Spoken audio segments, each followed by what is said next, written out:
Well, I mean, we can just turn it down. What's going on, everyone? Welcome to episode 108 of the Bros Talking Soccer podcast. My name is Dave Knittel, here with my two brothers, Christian and Matt, to discuss stories from around the soccer world. Sorry, I'm hearing voices in my head.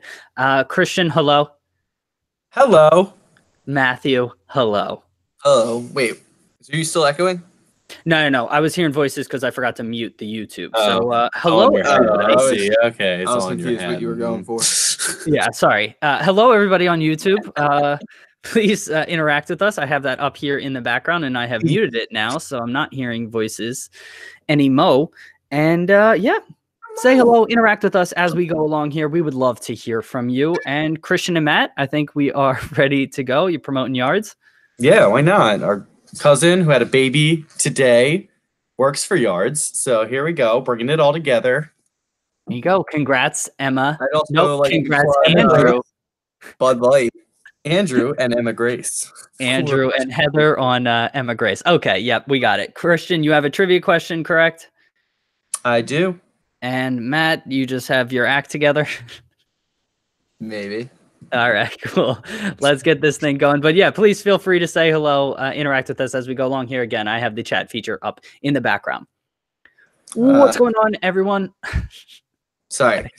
Are we going to ever do one of those live games? Do you think we can't because you're streaming? Well, no, I've been thinking about this. If we can agree like to watch a game on like ESPN Plus or something where we're all watching and it's all delayed, like if you guys log into my Sling or whatnot, I think we can make it happen, Captain. Okay. I still think I we're just gonna got be like different. a bunch of texts about De Gea doing stuff. Yeah, I did too. Yeah. I So just got the apparently same he's things. just snapping right now. Okay. Yeah. So sorry, we are recording during the Tottenham versus United match. And this would be a fantastic time to do one of those podcasts where we watch the game and talk, but we can try. Do you guys want to try? Is that? I love how we wait Mom and Dad are about to till come we're back. live. No, okay. We'll just go. Okay. For another day. All right. Yeah. So we'll do that again. We did that a couple weeks ago. Christian and I did for the City versus Southampton match. Matt was there in person for it. Oh, I remember. Yeah. Okay. All right. Do we any other questions, concerns, or are we good to go? So how does this work? Okay. We'll go. Steven, thank you so much. I appreciate you appreciating my scarf. I got some more behind here too. I'm up to 112, I think, scarves, somewhere in that neighborhood, and many more to come. Steven, please don't make him start. Please. Oh yeah, it is. I freaking love this. I love my scarves. By the way, guys, I might be headed to Bali in March for Kristen's birthday. So maybe Bali? an Indonesian scarf. So I'm pumped about that. Manchester United is a small club. All right. I like Steven's comments here already. Yeah. Right. Okay, let's get to the podcast. Steven, thank you so much for joining us. What's going on, everyone? Welcome to episode 108 of the Bros Talking Soccer podcast. My name is Dave Knittel, and I am here with my brothers Christian and Matt to discuss stories from around the soccer world. Christian, hello. How are you doing today? Cheers, Dave. Matt and I are drinking over here, so we're having a good time. I know you're probably not because you're lame and old, but I'm doing 10 a.m. great, Dave. Yeah, well, it's 5 o'clock somewhere. Yep. Well, it's 10 a.m. for me. I should clarify. You guys it's at least the afternoon for you guys. It But, definitely is. no judgments. It definitely No- is. No judgments here. We had, Matthew, we had a rough start. Sorry, with Go the ahead. issues today. Yes. So it did take us quite some time to get going, but now that we're going, we ain't stopping. yes. We also have Goes out again. Yeah. Well, fingers crossed that it won't go out again. We also had a little bros meeting before we went live here, talking about some sweatshirts that are going to go for sale soon. So check out our Twitter at BT Soccer Pod for some of those designs because we want your input on them. Matthew, hello. How are you doing? Welcome back from Europe. Oh, thank you, Dave. I'm doing great. Eagles play later today. I'm getting excited, getting all my Eagles gear on and getting my gear coat on later. So it's gonna be a good day, hopefully. Nice. Are you going somewhere, or are you just putting on the beer coat?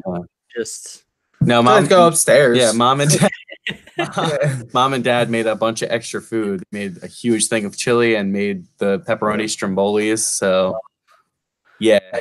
That sounds amazing. This is day 1 of detox for us. Of course it after is. the holidays. So no solid food for the next 2 days, but it's going to be great.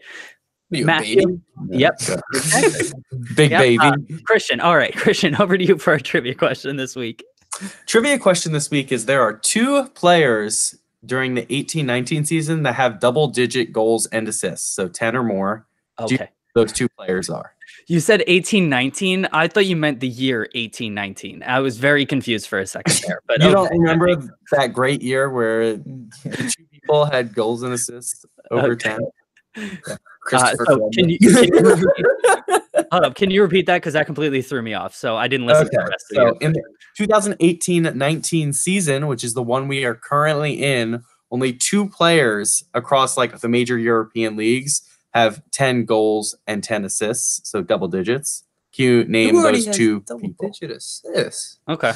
I think it's all competitions though, but it's out of the top 5 leagues. Okay. All right. I like that. Big 5 leagues, and we will give our guesses at the end before Christian reveals his answer. And play along at home, listeners. It's just a ton of fun. Matt, over to you for Matt's Megs. All right, thank you, Dave. Welcome to Matt's Megs, everybody. It's been a long time. Yeah, it's been a while. I was in Europe for a little bit. Got to see some Man City, Southampton, which was exciting. But let's talk soccer here. So earlier this week, I think it was the day I came. So Wednesday or Thursday, Unai Emery had his press conference saying that Arsenal will not be buying any players in January, and they can. So the quote may have been misquoted, or just like the headline I read of him saying they can't afford to buy someone and prefer to go to get people on loan. Dave, I'll start with you. What do you think of those statements, considering the position Arsenal's in right now? So I don't fully understand. Like, for me, a lot of times these quotes are sort of taken and I don't understand the full context of it. So I don't know if he was speaking more from the standpoint of it doesn't make sense to try to buy a player and fully integrate him. And so it's more, it's better to have a player on loan because I don't know if it's easier to integrate that. Like, I don't fully understand the context, but if he's saying Arsenal can't afford to buy a player, like, that is slightly surprising to me, just given how much they're an enormous club. They have a huge amount of revenue that they generate. I know they spent decently over the summertime and they need to spend within their means. But for me, I just feel like there's always a way to get additional money, and you got players leaving, like Ramsey's leaving. Can they not, sort of move some funds up because of that? I'm sure they'll have player sales in January, players moving on. So for me, it is slightly surprising. Real quick before Christian talks, that Ramsey point, I can't believe he's about to be the second highest paid player at Juventus. Yeah, I mean, this is what Juventus does. Like, they're smart from the standpoint of if they don't have to pay a transfer fee, they can sort of throw their wage structure slightly out of whack because, they don't have to pay this large transfer fee, and instead they can use that money and devote it to wages. Now, it is slightly risky because I wouldn't say Ramsey is the second most talented player at Juventus. And so if another player comes in, it might cause a bit of unrest on that front. But from a straight business standpoint, it makes sense that they can offer him more money because there was no transfer fee. Yeah, I agree. All right, so Christian, what do you think about Arsenal and that whole situation? I think Emery's being a sneaky little Spaniard over there. I think he's lying, and I think that he's got the money to use if they need it. I think he's trying to throw people off a little bit, and he's not trying to build expectations. But if they need to, they have the money to spend. There's no way that they don't. That club has been selling players forever, and I know they spent a lot on their new stadium, but it's been, 12 years now at this point since they opened that stadium. Yeah, at least. They have to be generating revenue. They aren't spending big on other transfer windows, so I don't know what they possibly could be doing to be bleeding. Yeah, I mean, this summer they did spend a decent amount of money. They brought in Aubameyang, right? That was last January. Okay, well, they brought in Leno. They brought in Socrates, right? They did spend a little bit this summertime, so it's not like they didn't spend any. Yeah, Aubameyang was last winter. I forgot that. What the hell did he do last? I don't even really remember. He actually did pretty decently. I know. He didn't do anything like spectacular. Like, he put up the goals you kind of expected him to put up. He was like, I think he's like top 3 in goals since he came into the league. Yeah, I just completely forgot that he was there the end of last season. Yeah. There was no saving Arsenal. Didn't matter. Yeah. So for me, like it doesn't make sense that a club that big is not able to buy players and wants to like bring them in on loan. But at the same time, last week or 2 weeks ago, when one of our friends Jack sent me and Dave an article or a Twitter thread about how each club has spent like all their earnings in the last 10 years. And Arsenal's owner has put $0 into Arsenal in the last 10 years while putting 1.6 billion into the LA Rams, who he also owns in the NFL. At the same time, it's and at the same Man City's owner put 1.2 billion, I think, into Man City in that time. So I think you have to start blaming the owner and have him take ownership. Heyo. For Arsenal. For Arsenal. What is Arsenal today? So we actually have a listener question. I don't know if we want to address it now, but literally on that point. So let's do it. So from @PremPlace asked us on Twitter. Not sure if we follow the NFL. We do. But how does Stan Kroenke, who's the owner of both Arsenal and the Rams, as well as a couple other franchises, treat the LA Rams when it comes to putting money in? Does he care about the Rams more than Arsenal? And if so, are the two linked in any way? So that was his question. We kind of addressed it a little bit there. Matt, I just have a slight question. Has he put $1.2 billion of his own money into the Rams? Or it was into like their stadium and well, exactly. And he's getting a lot of help from, I think, the city of LA. And so I think the NFL is a weird sort of animal where it's an American sport. So a lot of times not a lot of times, revenue is shared. And so we have salary caps over here. And so I don't know what the salary cap is in the NFL. Say it's $150 million. I don't know what it is. Almost all teams will spend between 120 and 150 million. Like, you're not going to see the huge swings in wages that you would see in like a traditional sort of soccer league. So I really don't know how much of his own money he's putting into there. I think a better comparison might be the Colorado Rapids, which is the MLS franchise that Stan Kroenke owns. And they have just been middling. He doesn't put very much money into them at all. And so I think that's just kind of his business strategy. Buy a team, sort of sit on them, let other people and things sort of push their value up, and he just makes money. So that's where I stand. Christian? His game plan might just be, let's make Arsenal the Colorado Rapids. I mean, why not? It seems like a good call there. I don't know. I don't know what his plan is. It seems like he's most focused on the Rams, and I guess that makes sense from his perspective because he's in the US. He lives here, correct? Yes. Okay. So he's in the US. He's probably most focused on them. I know that the Colorado Rapids are not bringing in the revenue that the Rams are going to bring in. And he's just almost an owner of Arsenal, but I don't think he's really part of the day-to-day operations. And I know a lot of owners aren't really, but he's not. Has like a team over there doing all of this for him, and he's just the front man with the money. But he isn't. But on that front, but on that front, Man City owner has attended one match in the time that he has owned the team, and he spent $1.2 billion.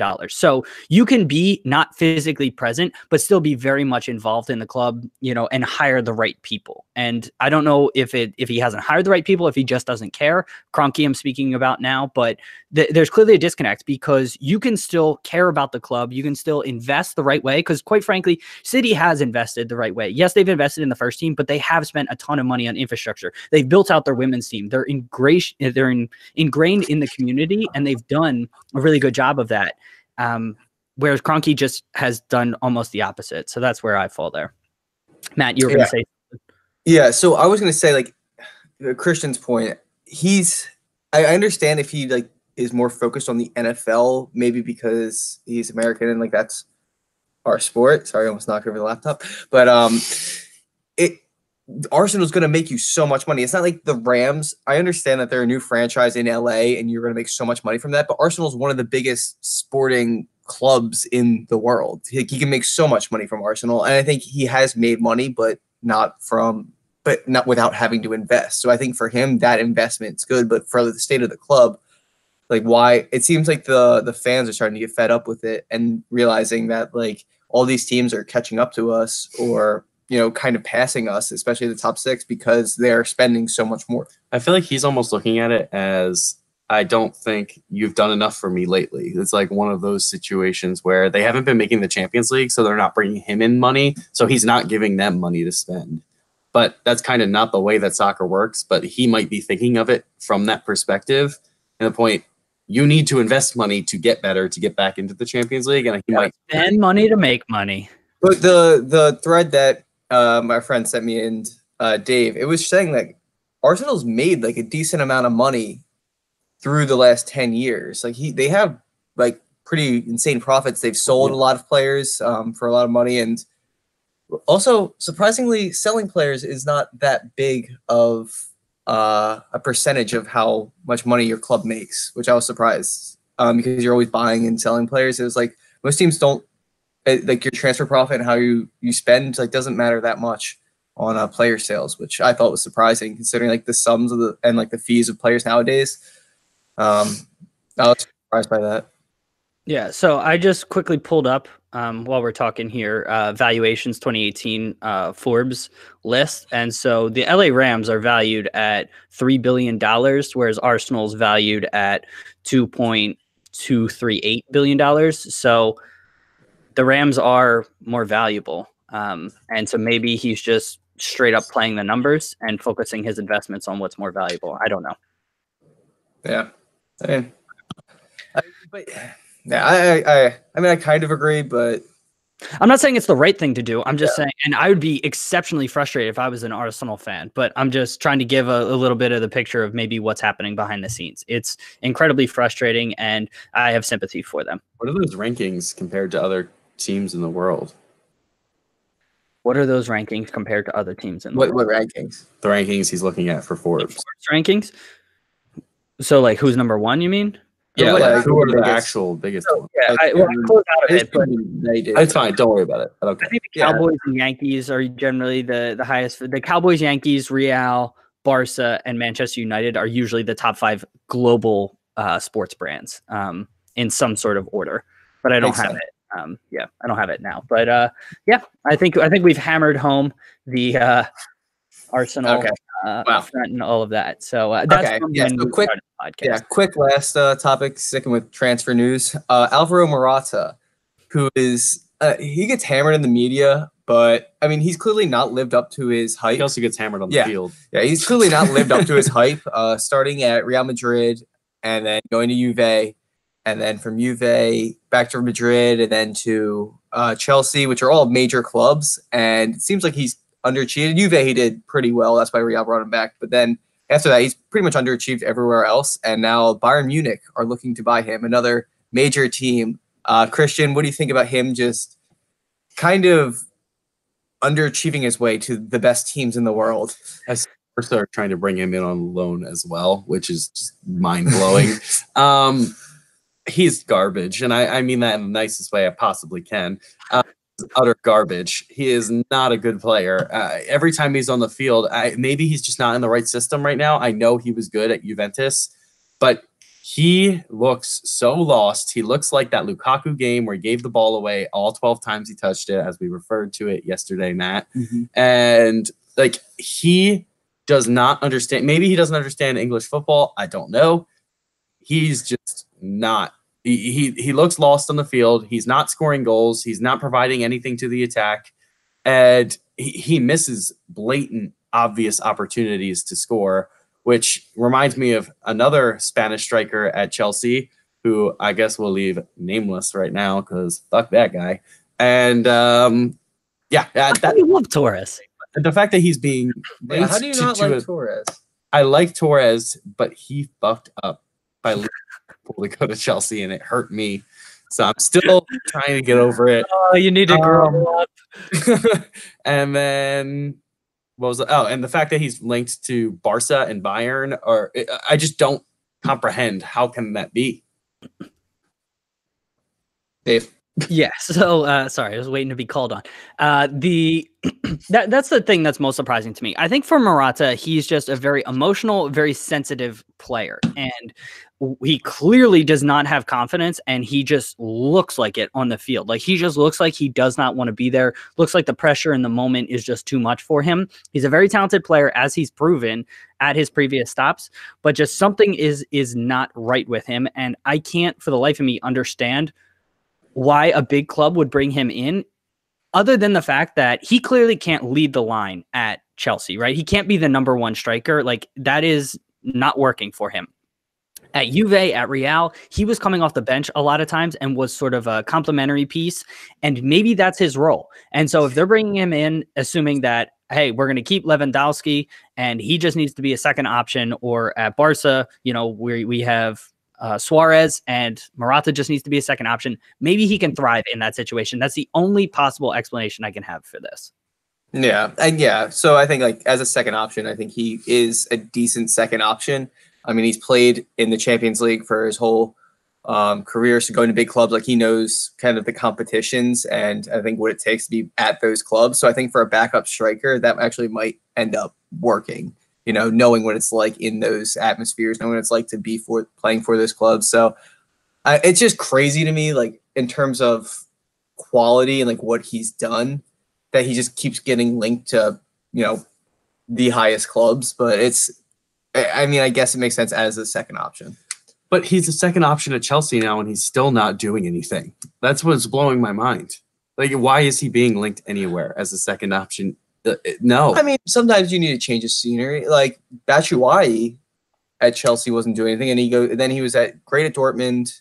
Paco, what? Just the side eye from Christian. I'm just laughing hysterically at. Who else? Paco Alcacer or whatever. Yeah. He's just changing scenery. I think you can change scenery and do well, especially as not the top option. Exactly, because at this point he's a failure at Chelsea because he was brought in to be the top option. So clearly that has affected his confidence and all of that. If he's brought into another club and he's not expected to be that top guy, I think it's a completely different mindset that you come into. And again, fresh start and less expectations, then maybe he can do a lot better. I think Chelsea's actually bringing Batshuayi back. They did. That's why I'm looking at you like that. They're just the worst. They just bring people back all the time. It's so annoying. Chelsea is the worst. Yeah, that makes them the worst. Christian said they don't give people time. They send them away, and then they spend millions and billions of dollars to bring back the same people that they could have just given an extra year. No, I don't like them. Clear fact. There you go, everybody. All right, that's where we're ending it. All right, it's enough of Matt's Megs. Thank you for joining me here. I'll listen to a little bit of music, and we'll be right back. Good stuff. That's enough of Matt's. It's good stuff.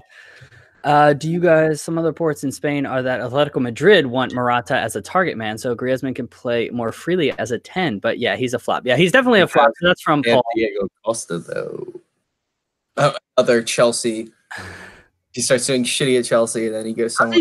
I mean, how's Costa? I mean, how old is he? I feel like he's old. He's only 28. He's been 40 since he was 16. Yeah, exactly. I know. His face just looks so old. And wasn't he agitating for a move to like China at one point? I thought.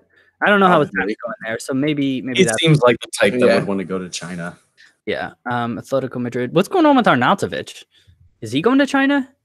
I don't think so. Somebody said no. Bid like 50-something million for him or something like that. One of the Chinese teams. West Ham said he's going nowhere. Yeah, but we'll see what happens with that. But yeah, I don't know. Maybe Atletico might be a good fit for him. Yeah, I don't know. Maybe Atletico might be the right place for him. But the thing with Atletico, I don't know. I just feel like Morata needs a ton of chances to score, right? And the way Atletico... Why would he go to Atletico or Barca if he's a Real Madrid product? I just don't understand. He wants to go back to Spain. Like, he loves Italy. He likes Spain. He's come out and said that. He's more comfortable in those environments, like culturally. And so maybe he'd just be more comfortable and play better. Who knows? And I mean, Real Madrid sold him twice. You know what I mean? Yeah. It's not like he has probably much love for them anymore.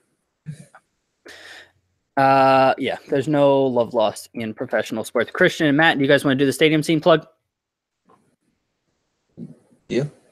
Sure. Yes. Okay, I'll go.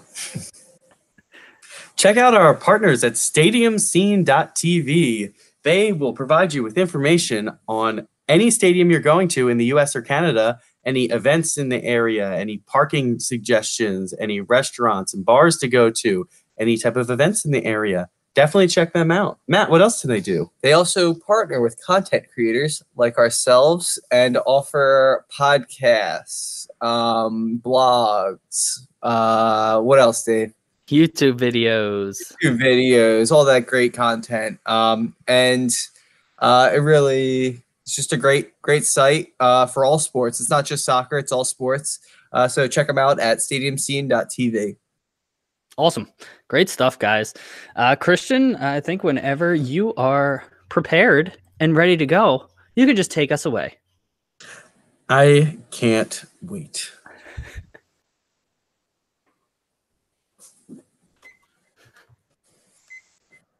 All right. People of YouTube, bear with us a minute as we, I don't know, I guess prepare and deal with the silence. Ready? Yeah. Hey, everybody. Welcome to Christian's Corner, the most entertaining part of this show. I mean, you can't really argue that fact. So I'm going to start with one Michael Owen, another person who broke my heart, if you guys want to know, by leaving Liverpool and joining United later on in his career. Dude, so we're following Liverpool at that point? Yeah. Yes, absolutely. When he went to United, for sure. Okay. Heartbroken. Yeah. Okay. So what we're going to talk about here is yesterday he was talking about Liverpool's 1-0 victory and said the 1-0 victories hurt Pep Guardiola and Manchester City more than if Liverpool were winning 4 or 5-0. I feel like that's a little bit of a stretch of a comment, but I can understand where he's coming from, to the point where Man City think, oh, Liverpool are going to drop points, and they still don't. They just see out these professional victories. Matt, I'll start with you because you're the City fan here. What do you think of a comment like that? I'm so confused by what he's trying to say. Is he saying that Liverpool winning 1-0 is worse than winning like 4 or 5-0? That is like it's hurting City more, he said. Psychologically. Yeah. I mean, I don't think so. I mean, City had 2 slip-ups at the end of December in like the hardest period kind of the schedule where you have so many games.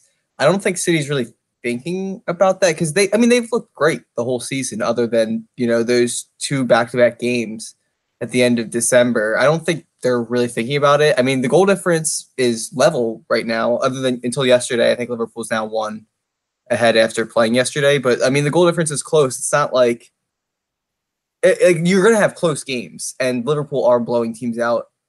So it's not – I think it's just normal to have those 1-0 results that Liverpool has kind of got the last couple weeks. So I don't put much stock into that. I think goal difference at the end of the season is something Pep Guardiola would be more worried about than, them just winning 1-0 because they shouldn't have won or something like that. Well, if they don't drop points, City can't catch them, right? So I think from my perspective, what he's trying to say is that psychologically, a team that knows it can win 1-0 is just really stout defensively and just mentally tough. Like teams that win 4-2 or score a bunch of goals but give up goals, a lot of times are seen as fragile, and when the going gets tough, they can't push through. And with Liverpool winning these 1-0 matches, I think what he's saying is it's creating a mentality of them being tough, them being able to push through adversity and, get those victories. And City needs Liverpool to drop points. And with them getting these 1-0 victories where it doesn't look like they're going to concede, like Liverpool had maybe one chance yesterday where I thought they were going to concede against Brighton when they had that shot close in the box and Fabinho blocked it. But beyond that, I can't really think of too many times where they had opportunities.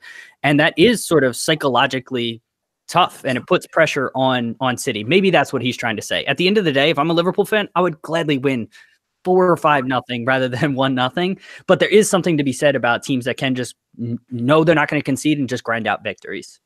Yeah, so I completely agree with what not agree. I completely understand what he's saying, but I don't agree with what he's saying. I think that he's trying to make the point that, yeah, they're mentally tough and that's hurting Manchester City's chances of catching them. But yeah, I'd rather win 4 or 5-0, build up goal difference, because if it comes down to it at the end of the year, that's what's going to decide the title race if it's this close. So I don't agree with what he's saying, but I understand from his viewpoint as a player like, because he's been in those positions before. You looking up and just seeing a team above you grinding results at like just never looking like they're going to drop points is damaging, even if it is all tight games and you just are hoping they will drop points. And it does all depend on how those 1-0 victories happen. If it's the Everton match where it was a fluke play and they get lucky and get a goal, that obviously is not nearly as encouraging. Walking around.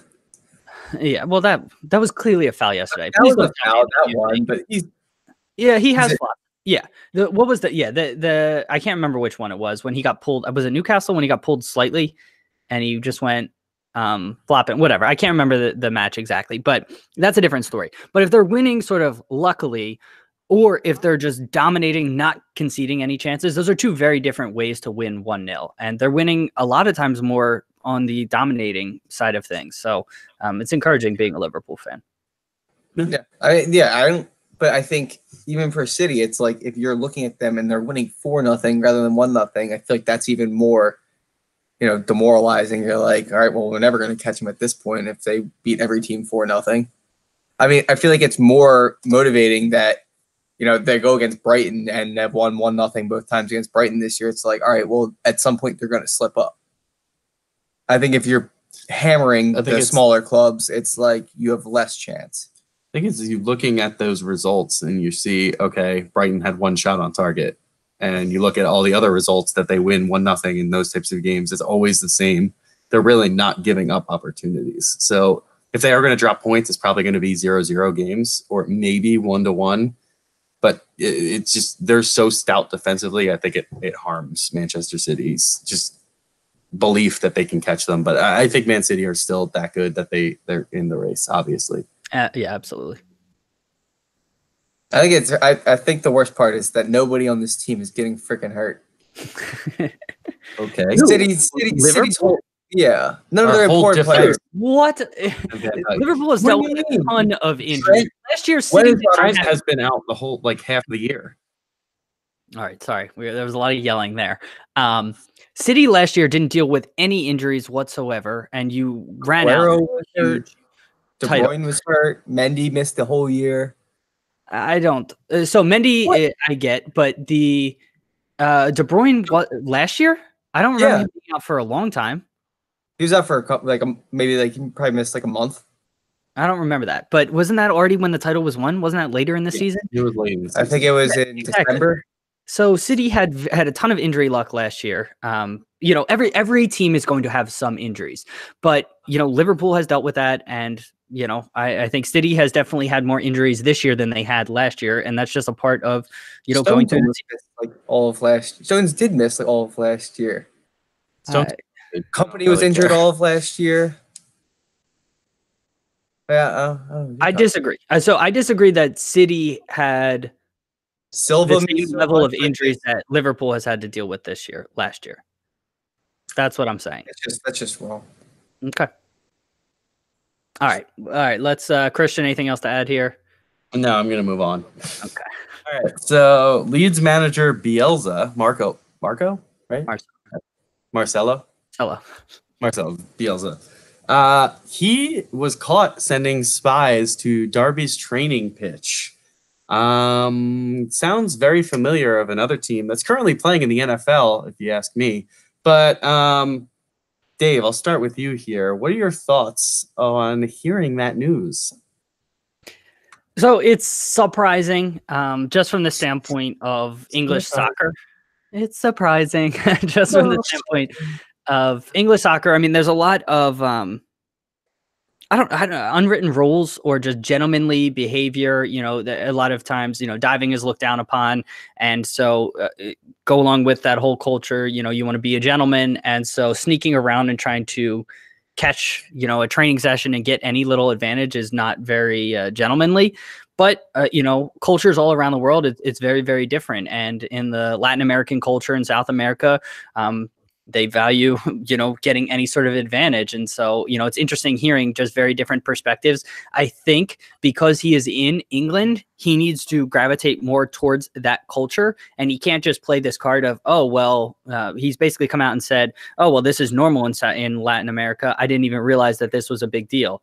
I don't buy into that. I think he knew exactly what he's doing. And I mean, he came out and just, he didn't even try to come up with an excuse. He was just like, yeah, I mean, I told him to go. And that was that. So that was interesting from me. After Matt's thoughts, Paul McGarrigy had a question from Twitter on this topic. So you can go to Matt and then come back. So for me, I don't understand like what you really gain from watching a soccer practice. I mean, football, when there's plays, I think there's, American football, sorry.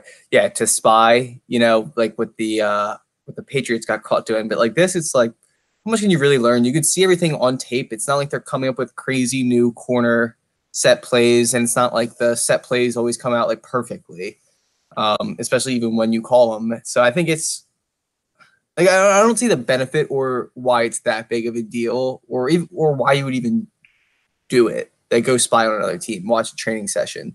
I mean, you have pretty much all the tape already at that level. So it doesn't make sense to me. Yeah, I agree with you guys. I think that it's ridiculous that people send spies to watch practices. And I agree with Matt. I don't really understand what you're gaining by watching a soccer practice. I feel like I know people on are YouTube. They're going to be training like it's very similarly across teams. Yes, there's going to be differences. They could be talking about tactics, but you have to expect tactics. And like, I don't understand what they're actually gaining by doing this. Why are you smiling? No, I was thinking of something. So how did this guy get caught? Was there I don't know. binoculars in a field and they were like, what the hell is this guy doing? Like, One of those giant listening devices, Yeah. like is it a van like parked right outside the field? I don't know. Yeah, I don't know the backstory behind how he actually got caught, but that is hilarious. But That's for right. me, I mean, every little advantage helps, and there may be little tactical wrinkles that Bielsa was trying to, or not Bielsa, Derby County. So Frank Lampard was trying to impart on his team. Maybe they were going to play, a bit more defensive, or, if he's trying to get any little advantage, I can sort of understand, but soccer is one of the sports, like, it's not like, it's not like basketball. It's not like American football where they have very kind of specific plays that they can run. Soccer is more free flowing. And so I don't know how, I don't think the risk is worth the reward. So I agree with you. But Paul McGarrigy at Paul McGarrigy on Twitter asked, what are your thoughts on the whole situation?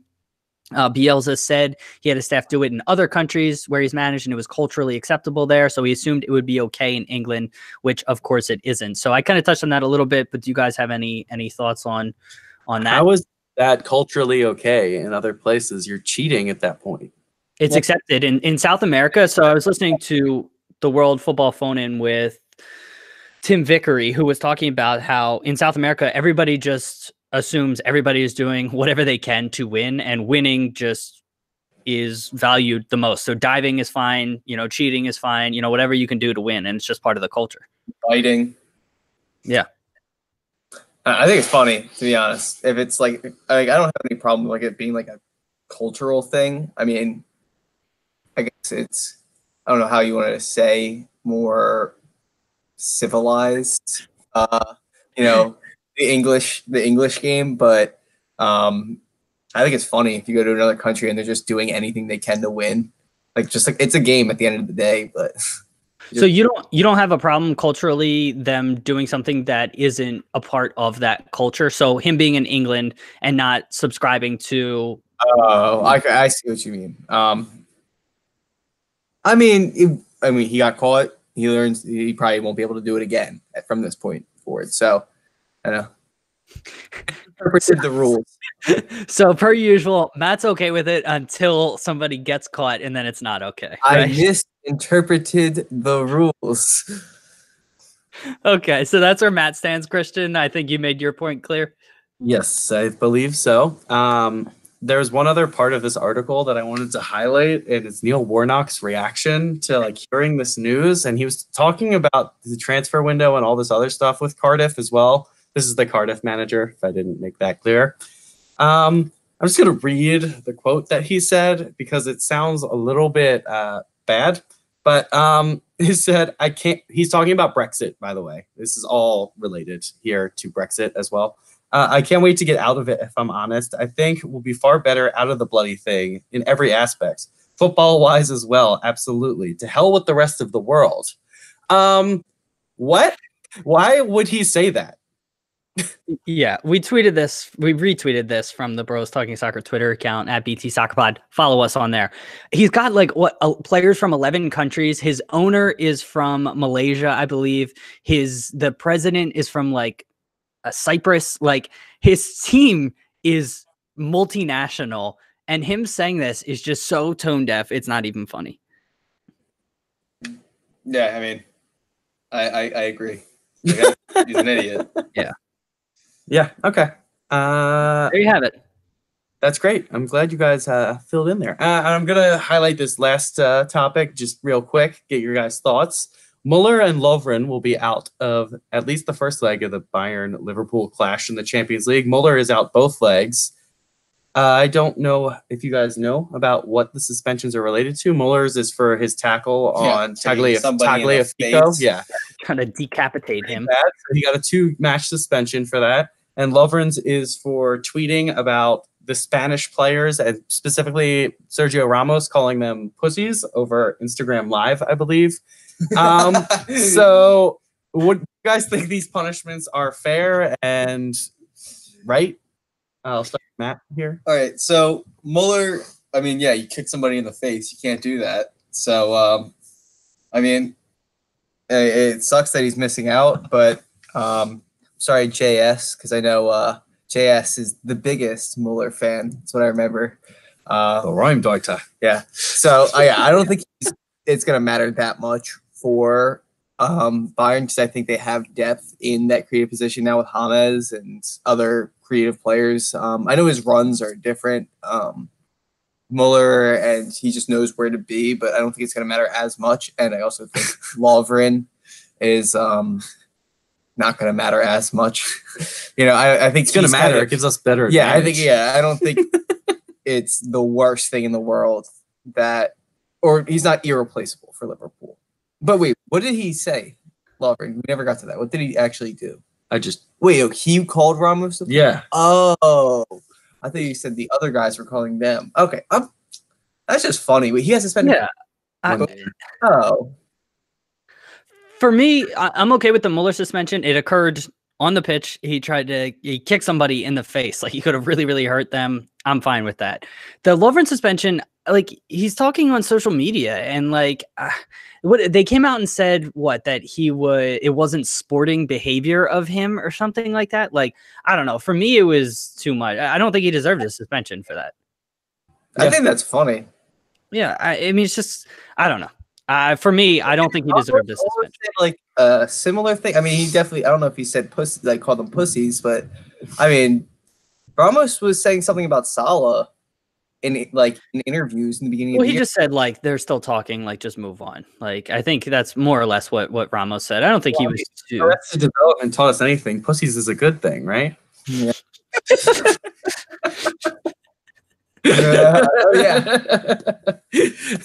And that's on the topic. You guys have anything else? Nope. Let's end it on that. All right. Don't forget. All right. So thanks for Christian's Corner. I hope you guys enjoyed your trip here, and we'll be back with Dave's Dives right after this. Oh man. Okay. Oh, okay. Pussies is good. Yeah, you didn't. Hopefully, we have a lot of Arrested Development fans. Otherwise, that's going to sound. They're going to be watching now. Please tell your friends about this show. All right.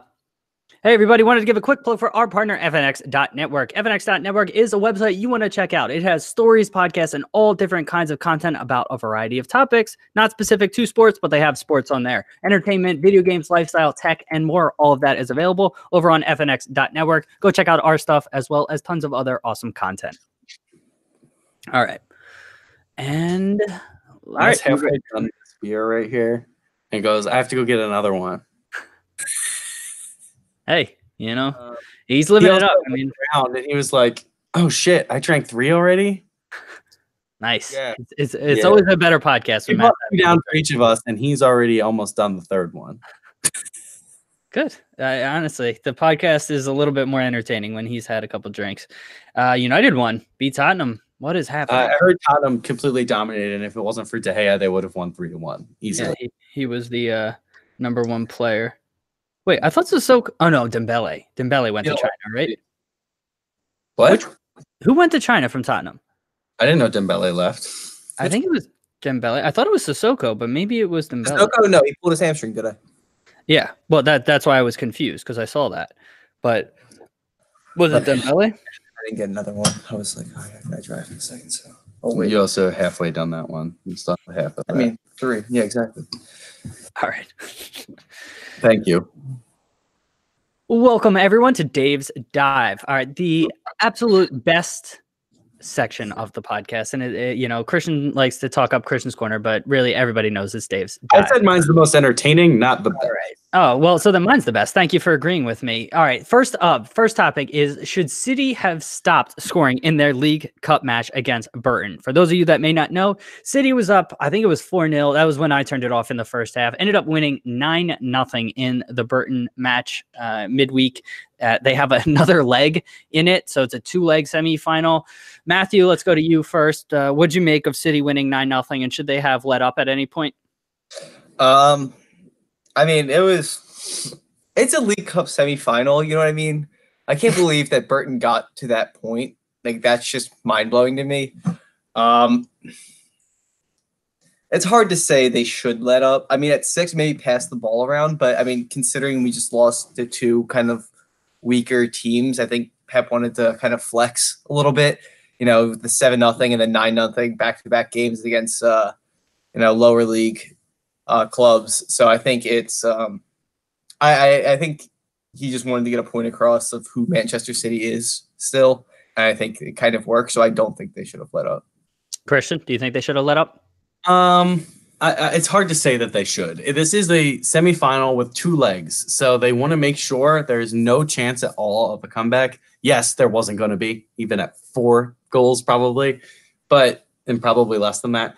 But it was pretty ugly. I think that at a certain point, what was it, only 2-0 at half? It was 4-0 at half. No, it was 4-0. So it was 1-0, and we're toward like the 5th minute. And then it was like 31, 33, 37 or something. Well, and Burton had a chance to level it. They really should have scored. They at least should have put it on target. And the guy just skied it over, and that was the only chance I really remember. And then, like I said, I turned it off in like the 42nd minute, and I just because it was boring at that point. It was 4-0. Burton looked like they had given up. Oh yeah, they 100% gave up. When they came out at halftime, people were just like laughing. They coming on the field, they were just like, I heard their fans were just like laughing and just loving life, even when they were. So the League Cup I don't know how much you make from the League Cup at this point, making the semifinal, but I feel like that would be substantial. Wouldn't? Yeah, Dave, would you like? I don't know. For them, so Burton is a League One side, so it's third division in England. It is probably substantial by their standards, but it's not. I don't think it's a ton of money. The FA Cup definitely has more prestige and more sponsors, more money involved. Yeah. I mean, I still feel like it would have helped them. Yeah, it would help them, but I don't know how much, because it puts additional strain on their squad. And at the lower divisions in England, they already play so many matches. And so playing these additional matches, I don't know how much it really helps them versus being a little bit fresher for their league, possibly getting promotion to the championship. I don't know what the trade-off is on that front. Okay, I would love to address something because the media and the internet and like the way people freaked out about this got it completely wrong. Man City played 4 starters. Okay, that was going to be my next question. They were like, why did Man City put out such a strong squad? And it's like they literally played 4 starters. But they still played a lot of players that are in the first team rotation. Like I remember I was watching the game and I was shocked at who was playing in the match. Who? So, I mean, De Bruyne was playing. That's a perfect one. What's that? It's a perfect game for him to come back, De Bruyne. Yeah, no, that's fine. But I was surprised to see Gundogan in there. I was surprised to see Sané. Okay, Sané, that's another starter. Mahrez is a backup winger. But I would have expected them to. Time. Sané is by far better. He's not starting. Sané plays every important game we play. Sané. I would have expected to see more youth rotation and really trying some of the players that are more on the fringes, specifically Phil Foden. I was shocked that he wasn't starting, and more players kind of along those lines. But I mean, yeah. So for you Foden started the game before. Okay, Christian, what about you? What did you think of City's lineup and their strength? I thought it was a good lineup. I mean, obviously they are full of talent, and I have no problem with them making sure that they're going to win. It's a competition that they want to win. It's a trophy. So why is anyone complaining about their squad they're putting out there? It's the team's manager's decision who's going to start, and Pep wanted to make sure there was no doubt about them getting this to the final. Yeah, I think that's very well said. I'm going to sip my drink after that. There you go. All right. Matt, anything else you wanted to add? Okay, so we played our third choice left back, our fourth choice center back, our fifth choice center back, starting right back. We played the academy center back. Otamendi and the academy guy. I forget his name. It was his debut. Our third yeah. Backup center, backup holding mid, because Fernandinho wasn't there. Silva and De Bruyne. I mean, that's why the score got to the score it got to. But I mean, what are you gonna do? Sit them just try to lose a league, semifinal, League Cup semifinal. So I'm just gonna say that backup striker as well. All right, there you go. Fair enough. Matt has spoken. All right, let's cross over to this side of the Atlantic, talk a little MLS. This past week, we had the MLS Superdraft, which is kind of having less and less importance on the league. And our hometown team, the Philadelphia Union, made that abundantly clear when before the draft, they traded all 5 of their draft picks over to the expansion side FC Cincinnati for $150,000 in allocation money with an additional $50,000 depending on performance and all of that. So could be upwards of $200,000 in allocation money. Christian, let's go to you first. What do you think about the Super Draft, and what do you think its future is, either in MLS or just in US soccer? Christian? Hello? Hello?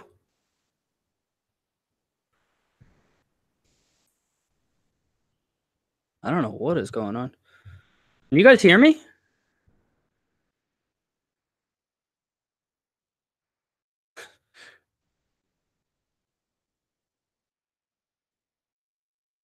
Hello?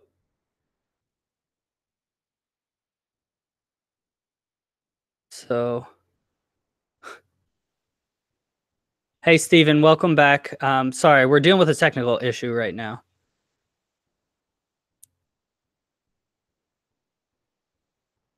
Okay, yeah. All right, so it's not sounds not coming through. Sorry, guys. So I think Paul and Steven, you guys are here right now. Where I don't know what they're doing over there. Looks like they're trying to figure out a technical issue, but their mic cut out. How I can get you on? Yeah, we'd love to have you on, and we'd love to have you on our podcast. I think we have a guest book for the next month or so, but sometime like late February, Steven, we'd love to get you on this podcast. And I know I'd love to be on your podcast. Christian and Matt, I would assume, would like to be on as well if they can figure out their mic situation. But we'll get there.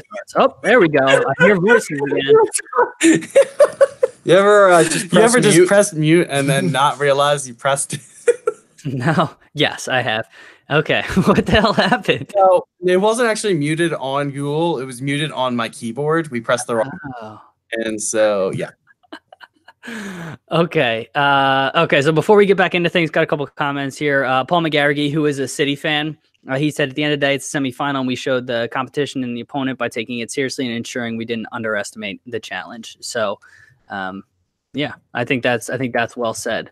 And Stephen is sympathizing with you guys. He said he's definitely pressed mute multiple times and not realized it. So there you go. But he asked us. Man. Yeah, he asked us to be on his podcast sometime. So, Steven, yeah, we'd love to. Hit us up on Twitter at BTSoccerPod or send an email bros.talking.soccer@gmail.com, and we'll coordinate a time to have you on this podcast, and we'll be on yours. His phone number. What? His phone number is. I was like, let me get it. No. We don't need to be dishing that out. Okay, so I'm not going to do the whole intro again, but or I'll cut it. I'll cut it at least. We're talking about the Super Draft. So Yeah, I asked Christian what the future of the Super Draft is. So, yeah, Christian, I'll just pick up whenever you start talking. I'll edit it in. All right. So, what do you think? I'm really not a huge fan of the Super Draft. I don't think that it's that important. And I know we were having a conversation about it this week. I just feel like we haven't had good success, we being the Union, in the draft. I don't know how many great players actually come from it. It seems like the best players are brought in either from overseas or are coming through a youth academy now. I really just disagree that the draft is important, and I'm fine with giving up our draft picks for actually bringing in some talent. And I know we weren't given a lot of money, and I know I'm just focusing on the Union right now, but that's kind of the question you proposed in a way. I wasn't like eventually, kind of. If it came out that way, that was my bad, because that is not what I meant. But continue. Didn't you say the Union gave up their draft picks? Yes. I was more just framing it that way, that they don't value it, but just kind of painting a picture. You know, I was telling a narrative. I was sharing a story and taking us on a journey and trying to get an understanding of what you think the future of the Super Draft is, whether it's for MLS, is it more of the lower divisions? But continue on your train of thought. The more the youth academies start to build momentum, the less we're going to see coming out of the actual draft. I feel like there's going to be a lot more homegrown players, and the college game is just going to keep getting worse and worse. Got it. Matt looks like he is legitimately falling asleep on camera right now. No, I was thinking. I wasn't. Matt, what do you think about the future of the Super Draft? Okay, so I think we all have our thoughts on college soccer, college soccer documented, and what we think of that. So I think the future of the Super Draft is probably just being almost insignificant. I feel like if you're good, you have like the highest level players. They are probably in a academy or came through an academy, or are going to leave early or go overseas, or big clubs are looking at them in college. So I think it would make more sense if teams could sign them out of college instead of going through the draft, or like them entering free agency when they're ready, because I think going through this whole college process just slows down the development of these players. Getting into a professional environment is only going to benefit them, and when they're ready, they're ready. It's not like other sports. Soccer, you can play at 16. So I think for these kids, it just makes more, I guess not kids, just these young players, it just makes more sense. Men. Yeah. Young adults, it just makes more sense for them to go when they're ready. And, wait for a draft doesn't make sense for soccer. But so MLS doesn't grant free agency to their own players until they've been in the league for 8 years and they're 28 years old. There's no way that they're going to grant college kids free agency and give them all of that power. So I don't think that that's a realistic possibility. I think the future of the draft is at the USL level. You guys all raised the points of why the Super Draft is moved at the dogs are making their points on the Super Draft known as well. But you guys already raised the points. The academies are taking a much bigger sort of role. MLS is recruiting South American kids that are college age and younger to come into the league that are sort of already addressing a lot of these issues. And I just don't see a future for the Super Draft at the MLS level, but I think it could still serve a purpose to aggregate people at the USL level and second division. So I think it could serve a purpose. It's just not at the MLS level for me. Guys, anything else to add here? Christian just found out Bobble's going to Fulham, and I think he got upset. No, I'm not. But we have nothing to add about the Super Draft. Okay. All right. So there you have it. It'll be interesting. So it seems like the Combine, which is what is run by MLS, where they test all the players' like physical attributes, and then they play some matches before the draft. Seems like that's going away next year, but it seems like the Super Draft is going to continue to have a place, because at the end of the day, there are kids that slip through the cracks in the college system in the US, and there needs to be a way to get them into the professional game. And so I just don't see it being full-blown free agency. I just don't see that happening. So, that's kind of where I stand. And I do want to shout out Bobby Warshaw has come out and said on the MLS podcast that if college soccer could get its act together, it could be the best development league in the world. I mean, you have so much infrastructure already built up. You have fan bases. You can create a legit professional environment if college soccer did things the proper way and really devoted resources, stretched out the schedule, properly devoted time to be able to develop players. It really could serve a purpose. And college soccer and the NCAA specifically just are so focused on it needs to be one season condensed, and they're not changing, and the rules are archaic and asinine. And so if they really wanted to, they could be a very good development league. And maybe if that happens, the Superdraft might have a resurgence. So I did want to throw those points out. Guys, anything else to say? You're whispering over there. So for me, not for me, for you, when would they play? Sorry, I made a joke to Christian, but when would they, play that season if they're going to stretch it out? Because are they not going to give kids a winter break, or are they going to be some leagues take a winter break? Yeah, exactly. You play like up until November. And I guess baseball in college goes through the whole half the summer for those kids too. So. Yeah, you could easily take a break for the winter time, pick it back up in February or something like that, February or March, and play through. Yeah, exactly. Yes. Yeah. Okay. Yeah. Now I'm thinking. Okay, it would make sense, but it would just be like a full year commitment, whereas their college sport is really. I mean, they're commitments, but it's not like game commitments where you have to be ready for an entire year. Or they could move it to the spring where they're not competing with football because they're never gonna.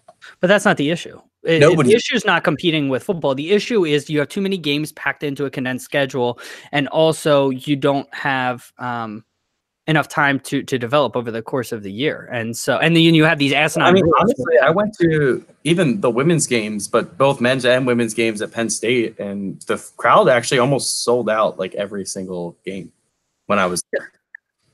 Yeah, and what that does is it creates. So I went through this in high school soccer, and playing club soccer in high school, you're playing with more talented kids, right? At the end of the day, you're playing with more talented kids. But what high school soccer did was it created this pressure of performing for your peers and created this environment where it's a completely different game playing, in front of a handful of parents with more talented players versus playing in front of hundreds of students, peers, parents, and all of that in playoff games in situations where you have to win. And college soccer can sort of meld those two because you can actually recruit kids in college and you have all these players, and it really could simulate a professional environment. And it's just, I don't know, it's just not done the right way. And so I think that if college soccer could get its act together, the Superdraft might serve a better purpose, because at that point you're producing better players out of college soccer. So that's my last point on that. Christian, anything else to add? Nope. Matt? Nah. All right, before we get to our listener questions, I did want to mention, I don't want this to disappear off of people's radars. Cristiano Ronaldo and the whole rape case that we discussed on episode 94.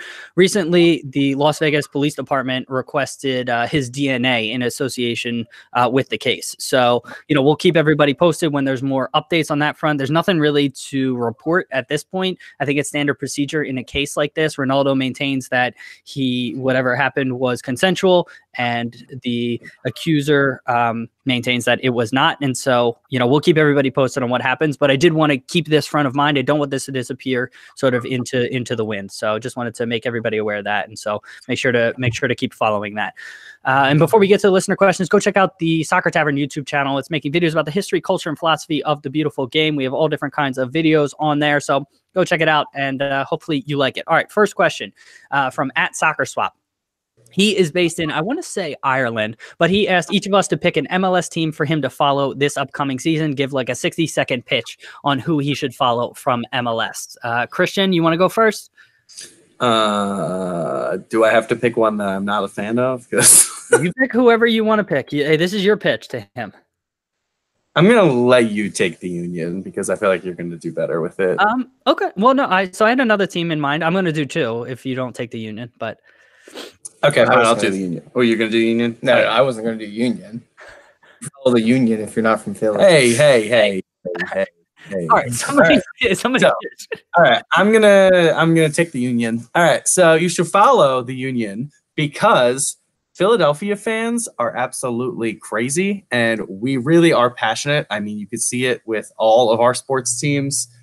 We are known for being a little unforgiving and not welcoming to other fans, but you probably see that a lot in soccer overseas as well. And I would compare us to a little bit like Liverpool in our fan group. We're not welcoming, but we're very, very passionate, and we're hungry for success. And we don't win enough trophies. Yeah, the team has not won a trophy yet, and it's in its 10th year now of existence. So you're not going to be a bandwagon fan. 3 finals now and lost all 3, 2 of which were at home, which were really painful to be at. I was at really tough. The last one was this past year.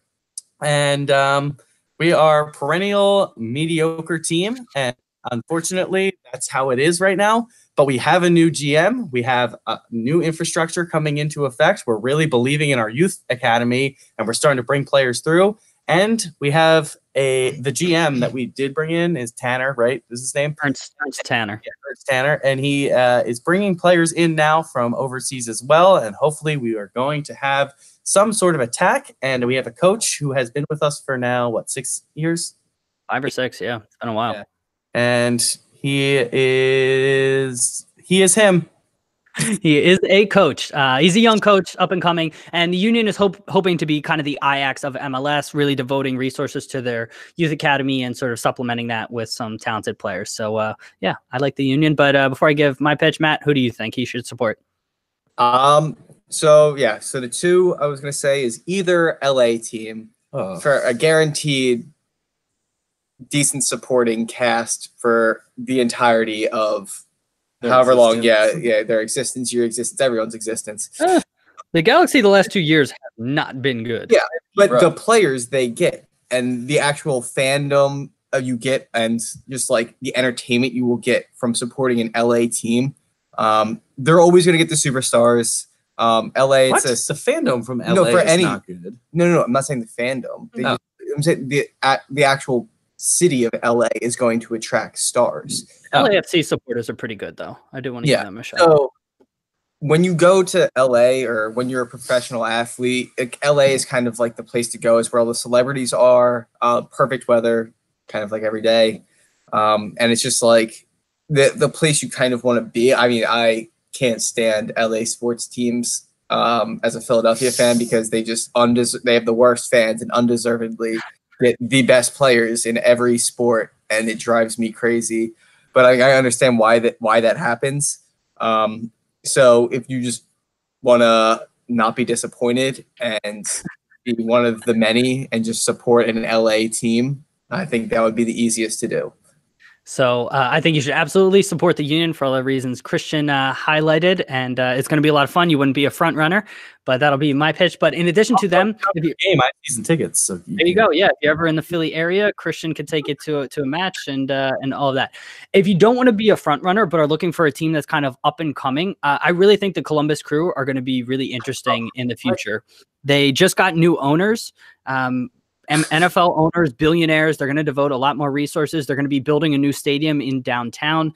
They got a new GM in Tim Bezbachenko, who's going to be, he built Toronto into the powerhouse that they are. Caleb Porter has won an MLS Cup. He's their new coach. So if you're looking for a team in the Eastern Conference who's not the Union, you should absolutely do the Union, but Columbus could be a really interesting sort of fun team to follow. So, again, pick the Union, but if you're not, Columbus might be an interesting one to check out.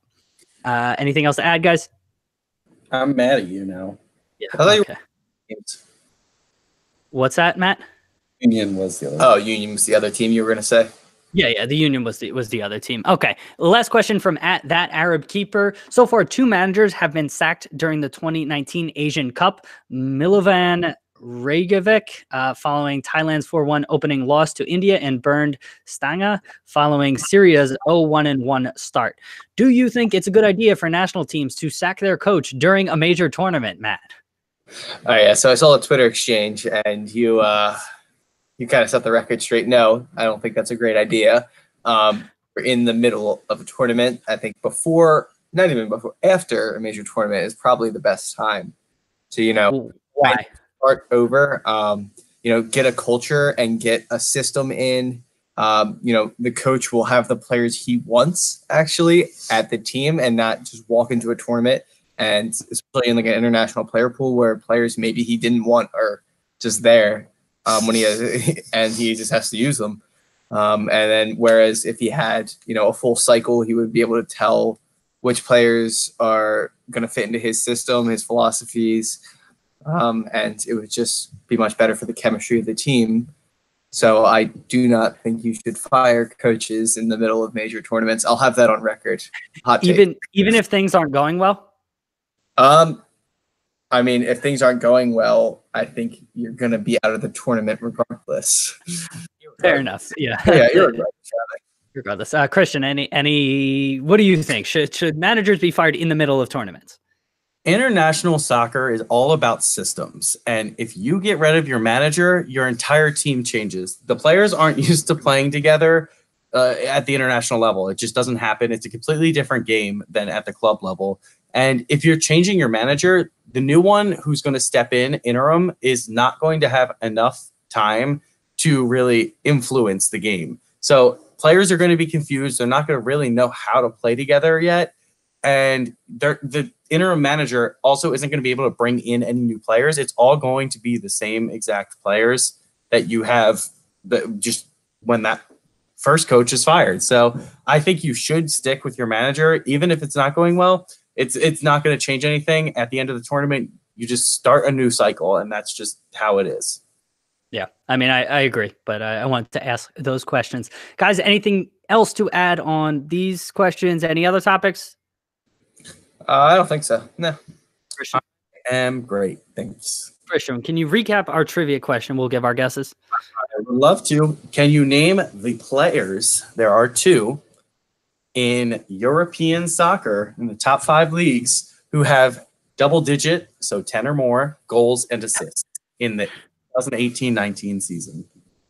Okay. Can I ask if this is one of those where it's like a random ass player, or are these two like big name players? Can I at least get it? You will know both of them. Okay. I got my guesses. Matt, you ready? There, you ready? Yeah, I said I have my guesses. Are you ready? Messi and Hazard. Those are my two guesses. Ooh, Hazard. I'm going to say Messi. Oh, And you guys are both guessing Messi. It's so weird, huh? I might say David Silva. I don't think he scored enough, but okay. He scored a lot recently. That's the only reason why I'm saying that. All right. Christian? One of you is right. And it's Ooh. David. Hey!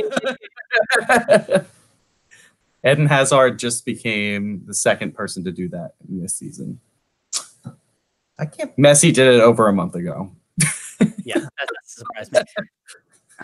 All I'm right. surprised Hazard has that many assists. Yeah, well, he's been playing at center striker, and so I mean, he's just the way Sarri likes to play. He likes to involve the center striker a lot in assists. So I am. Morata has missed. Yeah, well, Hazard is basically playing for Morata at center forward. So yeah, whatever. I was right. I mean, no big deal. Just a little pat on my back, guys. Thank you so much for joining us here. If you liked what you heard, please leave us a review on whatever podcasting platform you listen to us on. It greatly helps us out, and it's super easy to do. So that would really mean a lot to us. Christian, can you tell people about our Slack channel? I would love to tell them. So our Slack channel, please, if you would like to join it, I'm going to start by saying email us at bros.talking.soccer@gmail.com, and we will get you involved. So it's an interactive chat room, and we have all these different channels, which are different topics, such as each of the 5 European leagues have their own MLS, international soccer, transfer rumors, all this other good stuff. If you want to talk to people about soccer or anything else, just let us know, and we would love to have you in there. Yeah, it's a lot of fun. So, and hopefully Matt will be joining us eventually. I downloaded the app. There's also this thing called I haven't opened it yet. Giphy, which is the greatest thing ever. Yes. So it's a lot of fun. We're just interacting with soccer fans all over the world, mainly in the UK and America so far on there. But yeah, we'd love to have everybody from all over the world in there. If you want to get in contact with us, Matt, I'm going to try. What is our Twitter handle? Where can people follow us? BT Soccer Pod. Yes. What is our email? Bros.talking.soccer at Gmail. Eagles.com. And where can people find out more about us and check out past episodes? Bros Talking Soccer. Yes. No, All right. You can read about us, check out past episodes, and support the show by going to brostalkingsoccerpodcast.com. There, click on our store link. If you're buying anything on Amazon, click our link to store and click the link to Amazon. Whatever you end up buying, no additional cost to you, but we get a very small percentage of the purchase price. It goes to help support the show and all of that. Again, no additional cost, but it really helps us out. And, just a couple extra steps, no additional cost to you. That would really mean a lot to us. Thank you so much for being here. Christian, thanks for being here. Thanks, Dave. It's been wonderful. Matt, thanks for returning from Europe and talking with us. Yeah, thanks for having me on your show, and go Birds. All right, yeah, go Birds. All right, let's go Eagles. And listeners, thank you so much for being here, and we will talk to you soon. Interview this week is going to be with Drew Pels. He is from China and he's American, but he lives in China, and he's got a podcast. And so he'll be an interview coming out Thursday. So make sure to check that out. All right, everybody, thanks so much for being here, and we'll talk to you soon. Go Eagles. Bye-bye.